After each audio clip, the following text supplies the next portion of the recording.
Let's talk about confidence.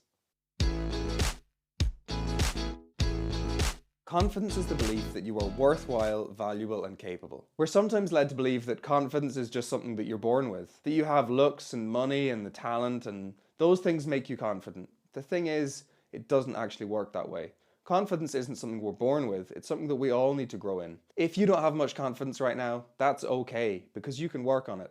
Don't believe me? Cristiano Ronaldo is a pretty confident guy, but actually he'd every reason not to be. He was born into poverty with a heart defect. He had to ask strangers for food, and he was bullied at school, and his teacher even told him that he wouldn't earn money from playing football. So I bet they feel pretty silly now. But instead of giving up, Ronaldo persevered because he believed in his abilities, his talents, and his dreams. But most importantly, Ronaldo had confidence in his ability to improve. Looking back at that 11-year-old boy, he said, "I decided to train as if I could become the best in the world." And this is clearly a mindset that he held on to, and you'll see why soon. But it's also a mindset that you can have too. For our first tip, we're going to be looking at dealing with failures and disappointments. Failure doesn't define who we are. If Ronaldo let that teacher or the bullies or his situation define him, he wouldn't have been able to pick himself up and keep working on his football.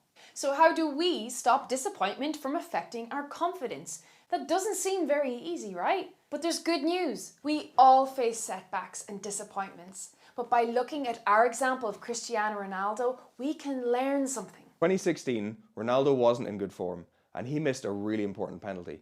They thought Ronaldo's days were over.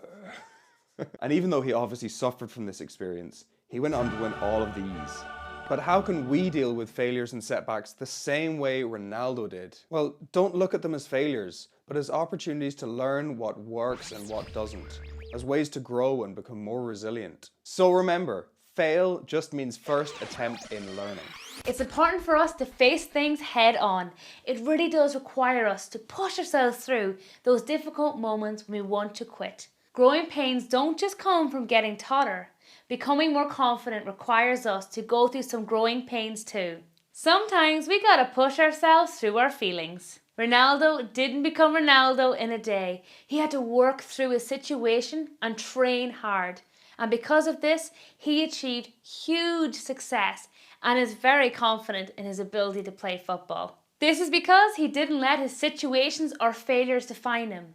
So what did define him? Well, as Ronaldo said himself, "I always had a gift.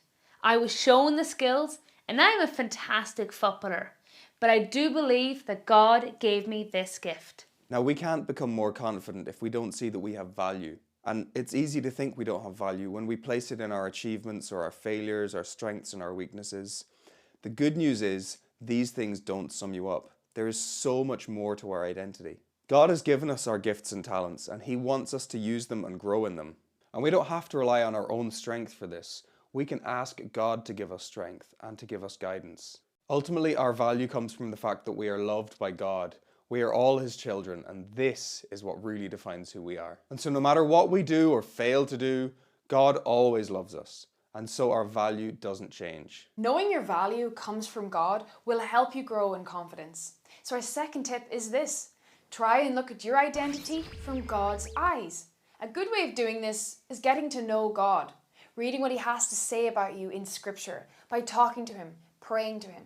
So plant your identity in Him, and like a teeny weeny little plant, your confidence will grow and flourish. So remember our first two tips to help you grow in confidence. Number 1, look at setbacks as opportunities to learn and change your approach. And number 2, read Scripture and pray to help you realize that you are valuable in God's eyes.